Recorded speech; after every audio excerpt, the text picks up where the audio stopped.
ಗಣೇಶ ಚತುರ್ಥಿಯು ಹಿಂದೂ ಧರ್ಮದ ಅತ್ಯಂತ ಪ್ರಮುಖ ಹಬ್ಬವಾಗಿದೆ.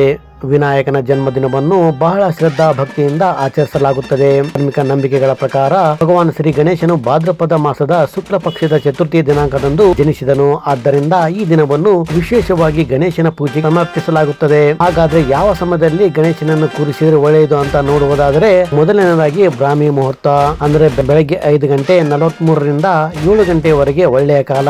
ಅದಾದ ನಂತರದಲ್ಲಿ ಬೆಳಗ್ಗೆ 7 ಗಂಟೆ 30 ನಿಮಿಷದಿಂದ 9 ಗಂಟೆಯವರೆಗೆ ಯಮಗಂಡ ಕಾಲದಲ್ಲಿ ಗಣೇಶನ ಕೂರಿಸಬಹುದಾಗಿದೆ. ನಂತರ 10:30ರಿಂದ ಮಧ್ಯಾಹ್ನ 12 ಗಂಟೆ ಸೂಕ್ತ ಸಮಯವಾಗಿದೆ. ಸಂಜೆ 4:30ರಿಂದ 7 ಗಂಟೆಗೆ ಗೋಧೂಳಿ ಸಮಯದಲ್ಲಿ ಗಣಪತಿಯನ್ನು ಕೂರಿಸಬಹುದಾಗಿದೆ. ಸಾಮಾನ್ಯವಾಗಿ ಒಂದು ದಿನದಲ್ಲಿ ಗಣಪತಿಯನ್ನು ಇಟ್ಟು ಅದನ್ನು ವಿಸರ್ಜನೆ ಮಾಡಬೇಕು ಅನ್ನುವುದು ಕೆಲವರ ನಂಬಿಕೆಯಾಗಿರುತ್ತದೆ.